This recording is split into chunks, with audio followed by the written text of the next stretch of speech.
The grand ballroom of the Manhattan Regency Hotel shimmered under golden chandeliers, filled with the elite of politics, media, and business. It was an evening of high society, where journalists, dignitaries, and celebrities mingled over glasses of champagne and whispered conversations.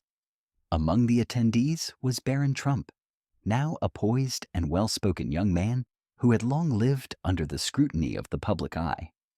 Dressed in a sharp midnight blue tuxedo, Barron carried himself with the quiet confidence of someone who had grown up in the limelight, yet remained largely enigmatic.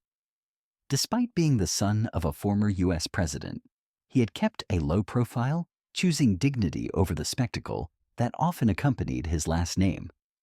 But on this night, he found himself the center of an unexpected storm. As Barron engaged in polite conversations, a well-known journalist, notorious for his sharp tongue and provocative remarks, took the opportunity to make a snide comment loud enough for those nearby to hear.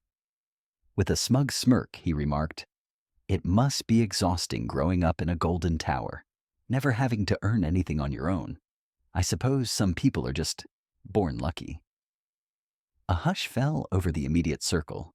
Some guests exchanged uneasy glances, while others waited to see how Barron would respond.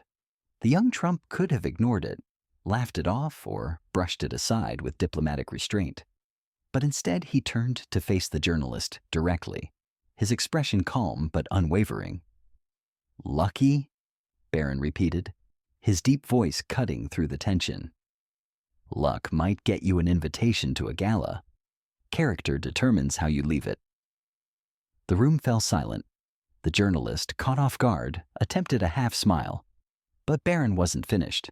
He continued, his tone even but firm. "I grew up under constant scrutiny, judged for things I never said, criticized for actions I never took. People assume they know my life because of my last name. But the truth is, privilege doesn't protect you from responsibility. I was taught that respect isn't given. It's earned, no matter where you come from. And it certainly isn't earned by tearing others down at a party." The weight of his words settled over the crowd. A few guests subtly nodded in approval, while others simply watched, stunned. The journalist, clearly uncomfortable, shifted on his feet, suddenly finding his drink far more interesting. Barron didn't smirk or revel in the moment. Instead, he simply turned, offering a polite nod, before moving on to another conversation.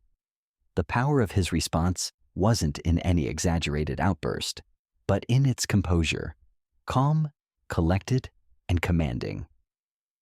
As the night progressed, whispers spread throughout the event. Many applauded his response, admiring his ability to handle an insult with grace and intelligence. By the end of the evening, the story had already begun to make its rounds beyond the ballroom, proving that Barron Trump was more than just a last name. He was a force to be reckoned with.